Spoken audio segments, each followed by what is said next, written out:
pengadilan berdasarkan ketuhanan yang Maha Esa, Pengadilan Tindak Pidana Korupsi pada Pengadilan Negeri Jakarta Pusat yang mengadili perkara pidana khusus dengan acara pemeriksaan biasa dalam tingkat pertama, menjatuhkan putusan dalam perkara terdakwa nama lengkap Nadiem Anwar Makarim, tempat lahir Singapura, umur tempat tanggal lahir 41 tahun 4 Juli 1984, jenis kelamin laki-laki, kebangsaan Indonesia, tempat tinggal The Residence at Dharma Wangsa 2, unit 1908, Jalan Dharma Wangsa 8, nomor 5 RT 001 RW 002, Kelurahan Pulau Kecamatan Kebayoran Baru, Kota Jakarta Selatan, agama Islam, pekerjaan Menteri Pendidikan dan Kebudayaan, Menteri Pendidikan Kebudayaan Riset dan Teknologi RI periode 2019-2024, pendidikan terakhir S2, terdakwa ditahan dalam tahanan rutan oleh penyidik sejak tanggal 4 September 2025 dan dilakukan perpanjangan, seterusnya dilakukan pembantaran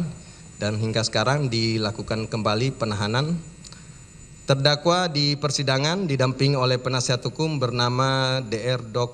Dr. S. Abdul Qadir BSC SE SHMH dan Dr. Ari Yusuf Amir SHMH dan kawan-kawan, para advokat yang tergabung pada tim penasihat hukum Nadiem Anwar Makarim berkedudukan di Jakarta, berkantor di Distrik 8 Property Tower 5 Floor Unit EF SCBD 28 Jalan Jenderal Sudirman Kafling 5253 Jakarta Selatan, sebagaimana berdasarkan surat kuasa khusus nomor 033 garing PH 6 garing SK garing Rumah 12 garing 2025 tertanggal 12 Desember 2025. Pengadilan Tindak Pidana Korupsi telah membaca penetapan Ketua Pengadilan Negeri Jakarta Pusat tertanggal 9 Desember 2025 tentang penunjukan majelis hakim, telah membaca penetapan majelis hakim tertanggal 9 Desember 2025 tentang penetapan hari sidang, telah membaca berkas perkara dan surat yang bersangkutan, telah mendengarkan pembacaan surat dakwaan oleh penuntut umum, telah mendengarkan pembacaan eksepsi atau perlawanan dari terdakwa maupun penasihat hukumnya, telah mendengarkan pendapat atau tanggapan penuntut umum atas eksepsi atau perlawanan tersebut. Menimbang bahwa terdakwa dihadapkan ke persidangan dengan surat dakwaan nomor register perkara PDS garing 79 garing M.1.10 garing FT.1 garing 11 2025 tanggal 5 Desember 2025 adalah sebagai berikut, sebagaimana telah termuat lengkap dalam putusan ini dan dianggap telah terbacakan. Menimbang bahwa atas dakwaan tersebut terdakwa menyatakan sudah mengerti akan isi dakwaan yang telah dibacakan oleh penuntut tersebut, dan selanjutnya terdakwa dan penasihat hukumnya mengajukan eksepsi atau perlawanan tertanggal 5 Januari 2026 adalah sebagai berikut. Eksepsi perlawanan atau perlawanan penasihat hukum terdakwa termuat lengkap dalam putusan ini. Demikian pula eksepsi atau perlawanan terdakwa secara pribadi telah termuat lengkap pula dalam putusan ini dan dianggap dibacakan. Menimbang bahwa atas eksepsi atau perlawanan terdakwa dan penasihat hukumnya tersebut, penuntut umum telah mengajukan pendapatnya tertanggal 8 Januari 2026 sebagai berikut. Terhadap pendapat tersebut telah termuat lengkap pula dalam putusan ini dan dianggap telah terbacakan. Menimbang bahwa sebelum majelis hakim mempertimbangkan pokok perlawanan tersebut, terlebih dahulu majelis hakim akan mempertimbangkan dasar hukum yang berlaku dalam pemeriksaan perkara ini. Menimbang bahwa berdasarkan pasal 361 huruf D Undang-Undang Nomor 20 Tahun 2025 tentang hukum acara pidana, selanjutnya disebut hukum baru, KUHP baru, yang berbunyi perkara yang dilimpahkan sebelum undang-undang ini berlaku dan pemeriksaan di sidang pengadilan belum dimulai pada saat undang-undang ini berlaku, diperiksa dan diadili berdasarkan undang-undang ini. Dan oleh karena perkara aku dilimpahkan ke pengadilan pada tanggal 9 Desember 2025, yaitu sebelum KUHP baru berlaku, namun pemeriksaan di sidang peradilan baru dimulai pada tanggal 5 Januari 2026, yaitu setelah KUHP baru berlaku pada tanggal 2 Januari 2026. Maka berdasarkan ketentuan perahlian tersebut, pemeriksaan perkara ini menggunakan KUHP baru. Menimbang bahwa berdasarkan pasal 206 ayat 1 KUHP baru yang berbunyi, dalam hal terdakwa atau advokat mengajukan perlawanan bahwa pengadilan tidak berwenang mengadili perkaranya, atau dakwaan tidak dapat diterima, atau surat dakwaan harus dibatalkan setelah diberi kesempatan kepada penuntut umum untuk menyatakan pendapatnya, hakim mempertimbangkan perlawanan tersebut untuk selanjutnya mengambil keputusan. Maka perlawanan yang dapat diajukan dan dipertimbangkan dalam putusan ini meliputi 3 hal, yaitu: A. Pengadilan tidak berwenang mengadili perkaranya, B. Dakwaan tidak dapat diterima, atau C. Surat dakwaan harus dibatalkan.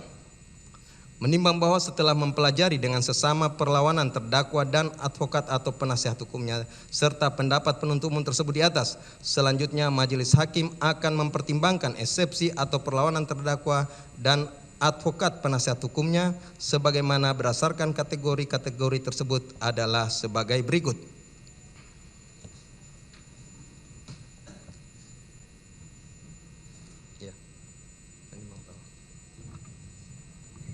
Saya lanjutkan.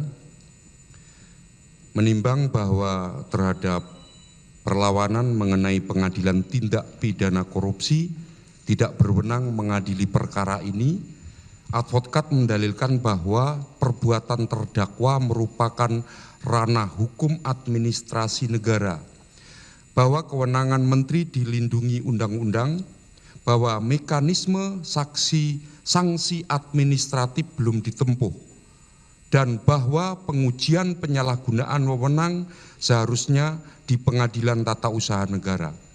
Terhadap dalil-dalil tersebut, majelis hakim berpendapat bahwa untuk menentukan apakah suatu perbuatan merupakan kebijakan yang tidak dapat dipidanakan atau merupakan penyalahgunaan wewenang yang dapat dipidanakan, memerlukan pembuktian lebih lanjut mengenai ada tidaknya prosedur dalam pengambilan keputusan, ada tidaknya unsur kepentingan pribadi atau pihak lain, dan ada tidaknya kerugian negara yang timbul akibat keputusan tersebut. Hal-hal tersebut merupakan substansi pokok perkara yang harus dibuktikan di persidangan.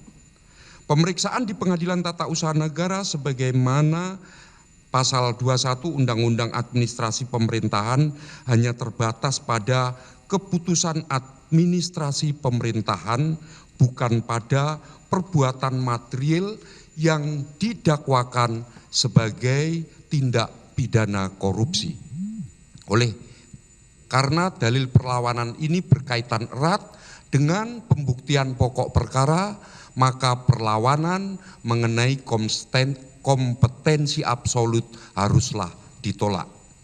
Menimbang bahwa terhadap eksepsi atau perlawanan mengenai penerapan KUHP baru dan azas leg favoreo, advokat mendalilkan bahwa dengan berlakunya Undang-Undang Nomor 1 Tahun 2023 tentang KUHP dan berdasarkan pasal 622 ayat 1 huruf L yang mencabut pasal 2 dan pasal 3 Undang-Undang Tipikor, maka dakwaan seharusnya menggunakan pasal 603 dan atau pasal 604 KUHP baru. Terhadap dalil tersebut, majelis hakim berpendapat bahwa berdasarkan pasal 2 ayat 1 KUHP baru, ketentuan pidana dalam peraturan perundang-undangan di luar KUHP tetap berlaku sepanjang tidak diatur lain menurut undang-undang. Undang-Undang Nomor 31 Tahun 1999 sebagaimana telah diubah dengan Undang-Undang Nomor 20 Tahun 2001 tentang pemberantasan tindak pidana korupsi merupakan undang-undang khusus atau leg spesialis yang mengatur secara spesifik mengenai tindak pidana korupsi dan tetap berlaku. Adapun penerapan azas leg favoreo atau hukum yang lebih menguntungkan memerlukan perbandingan dan pertimbangan mendalam mengenai ketentuan mana yang lebih menguntungkan terdakwa baik dari segi rumusan delik maupun ancaman pidana yang harus diputus bersama-sama dengan pokok perkara setelah fakta-fakta hukum terungkap di persidangan. Dengan demikian, perlawanan ini harus ditolak dengan catatan bahwa majelis hakim akan mempertimbangkan penerapan azas leg favorio dalam putusan akhir apabila relevan berdasarkan fakta-fakta yang terungkap di persidangan.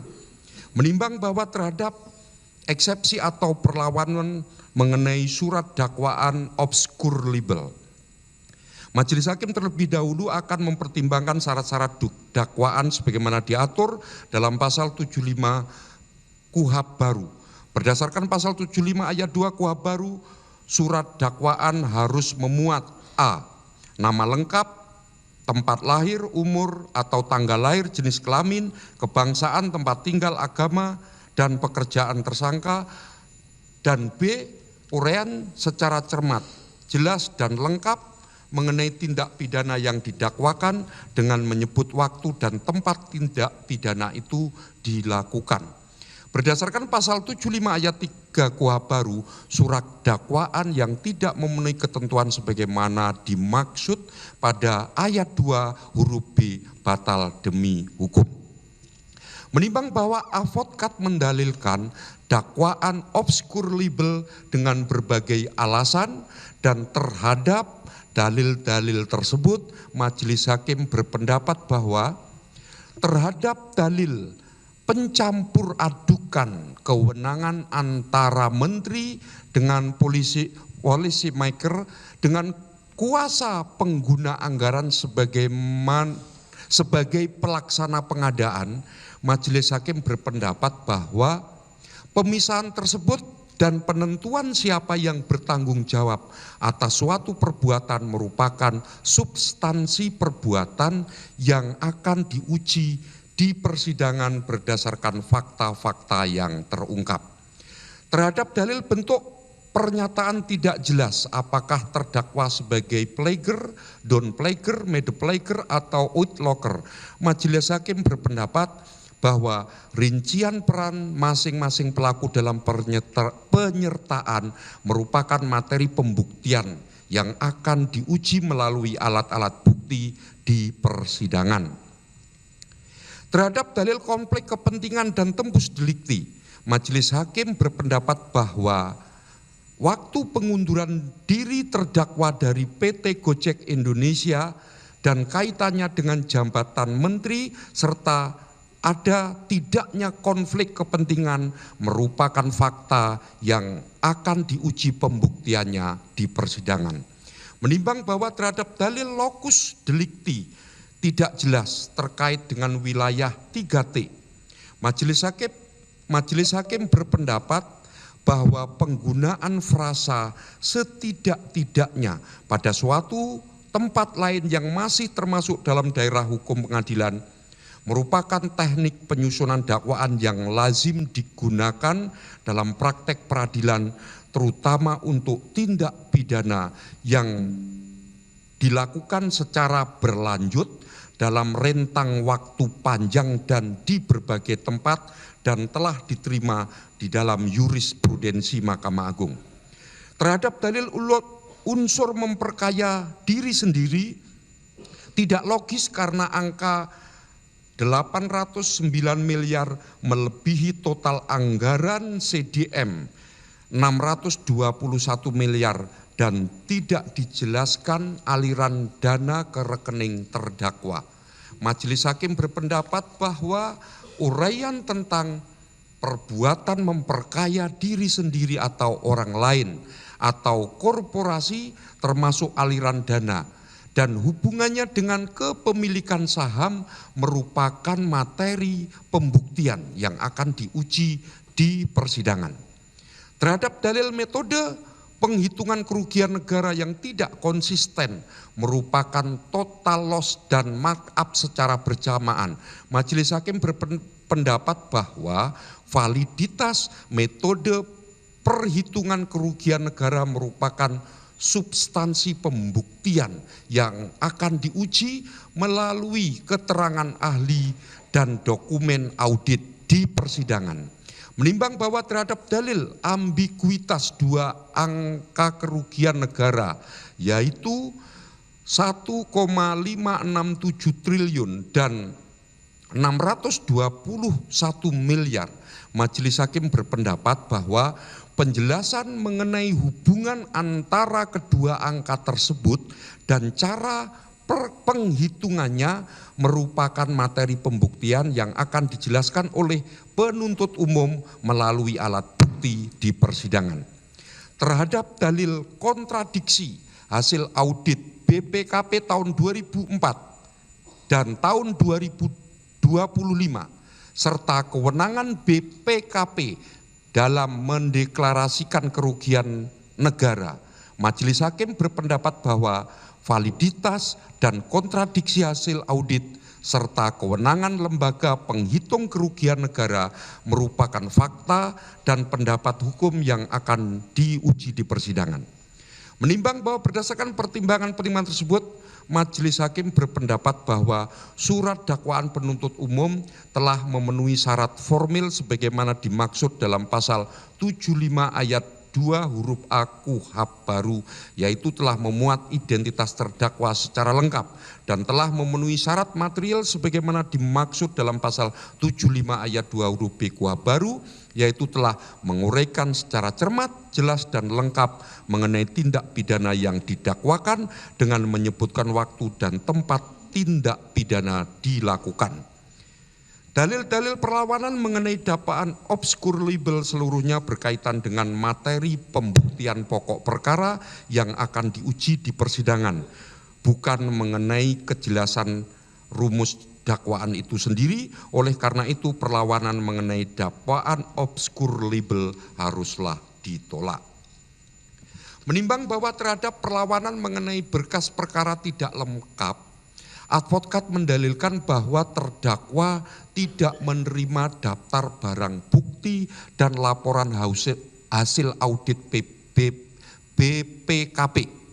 Terhadap dalil tersebut, penuntut umum dalam pendapatnya menyatakan bahwa dokumen-dokumen tersebut akan disampaikan pada pemeriksaan pembuktian di persidangan.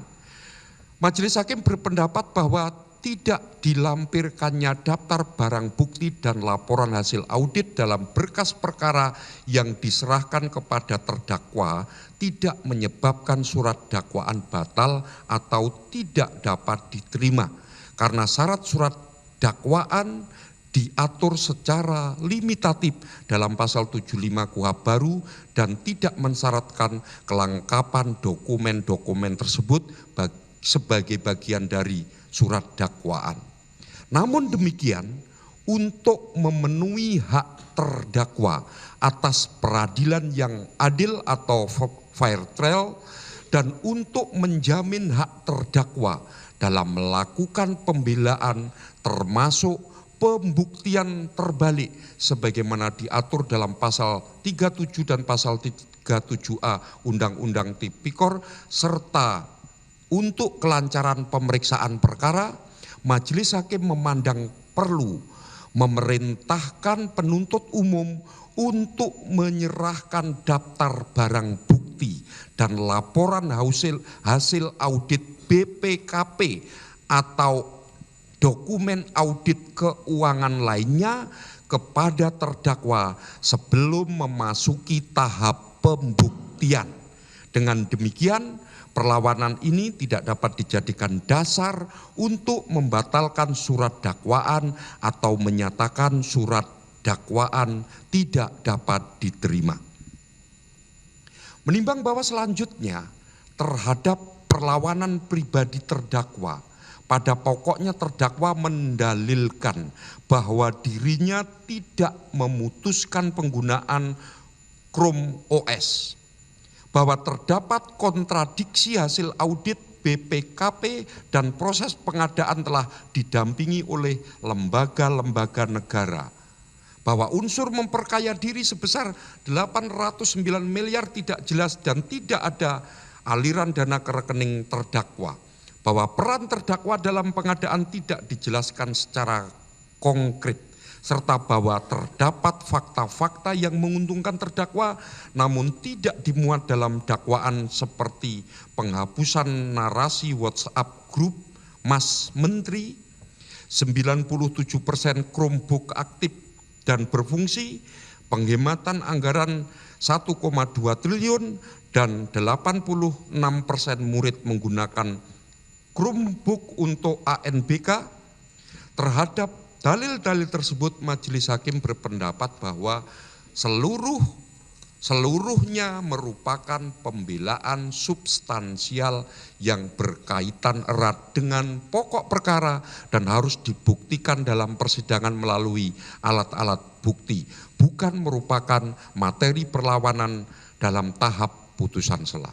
Adapun mengenai dalil bahwa hak pembuktian terbalik terhalang karena tidak diserahkan dokumen audit sebagaimana telah dipertimbangkan sebelumnya, majelis hakim telah memerintahkan penuntut umum untuk menyerahkan dokumen-dokumen tersebut sebelum tahap pembuktian.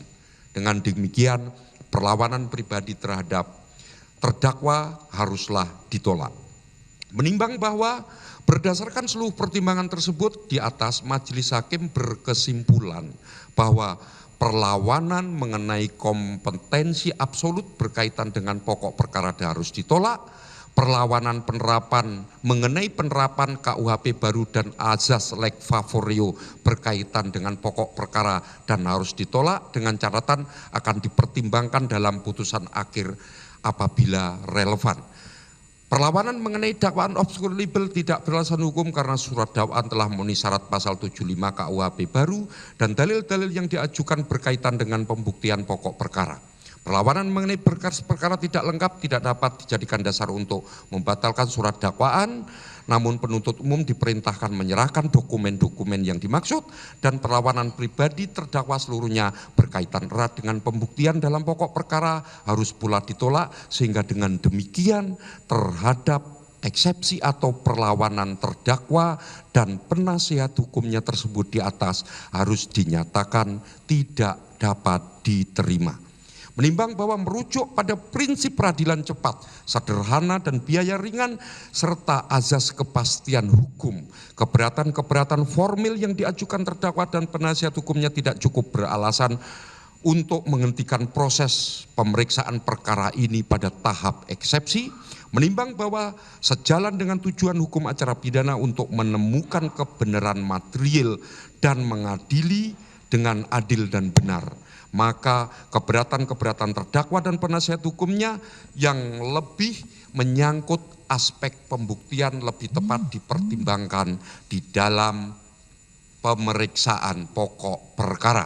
Menimbang bahwa oleh karena keberatan-keberatan yang diajukan oleh terdakwa dan penasihat hukumnya tidak beralasan menurut hukum dan telah menyangkut pokok perkara, maka eksepsi atau perlawanan tersebut haruslah dinyatakan tidak dapat diterima. Menimbang bahwa oleh karena eksepsi atau perlawanan terdakwa dan penasihat hukumnya dinyatakan tidak dapat diterima, maka surat dakwaan penuntut umum adalah sah menurut hukum dan pemeriksaan terdakwa harus dilanjutkan.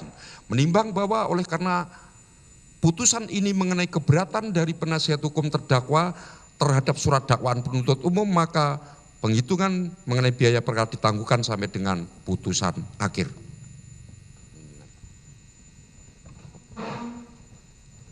Dilanjutkan. Mengingat pasal 75, pasal 206 ayat 1 dan pasal 361 huruf D Undang-Undang Nomor 20 Tahun 2025 tentang Kitab Undang-Undang Hukum Acara Pidana serta peraturan perundangan lainnya yang bersangkutan, mengadili 1. Menyatakan eksepsi atau perlawanan terdakwa dan penasihat hukumnya tidak dapat diterima. 2. Menyatakan surat dakwaan penuntut umum nomor register perkara PDS datar 79-M.10-FT.1-11-2025 tanggal 5 Desember 2025 adalah sah menurut hukum. 3. Memerintahkan pemeriksaan perkara terhadap terdakwa Nadiem Anwar Makarim dilanjutkan. 4. Menangguhkan biaya perkara sampai dengan putusan akhir. Demikianlah diputuskan dalam sidang perusahaan Majelis Hakim Pengadilan Tindak Pidana Korupsi pada Pengadilan Negeri Jakarta Pusat pada hari Kamis tanggal 8 Januari 2026 oleh Purwanto S. Abdullah selaku Ketua, Hakim Ketua, Sunoto, Eriusman, dan Mardiantos, Andi Saputra, masing-masing sebagai hakim anggota yang diucapkan dalam sidang terbuka untuk umum pada hari Senin tanggal 12 Januari 2026 oleh Hakim Ketua dengan dampingi para hakim anggota tersebut dibantu panitera pengganti pada Pengadilan Jakarta Pusat tersebut dihadiri oleh penuntut umum, terdakwa dengan didampingi advokat atau penasehat hukumnya. Jadi demikian ya pembacaan putusan atas perlawanan atau eksepsi yang diajukan terdakwa maupun penasehat hukumnya, yang pada pokoknya menyatakan bahwa terhadap eksepsi atau perlawanan terdakwa maupun penasehat hukumnya tidak dapat diterima dan menyatakan surat dakwaan sah menurut hukum dan memerintahkan untuk pemeriksaan perkara terdakwa dilanjutkan, sedangkan untuk biaya perkara ditangguhkan sampai dengan putusan akhir. Terhadap putusan ini, jika terdakwa atau penasihat hukum atau penuntut umum tidak sependapat, dapat mengajukan upaya hukum bersama-sama dengan pokok perkara. Ya, demikian ya. Untuk selanjutnya, karena putusan eksepsi atau perlawanan tidak dapat diterima, maka selanjutnya kita masuk ke tahap pembuktian. Ya, untuk pembuktian dari penuntut umum sudah siap? Terima kasih.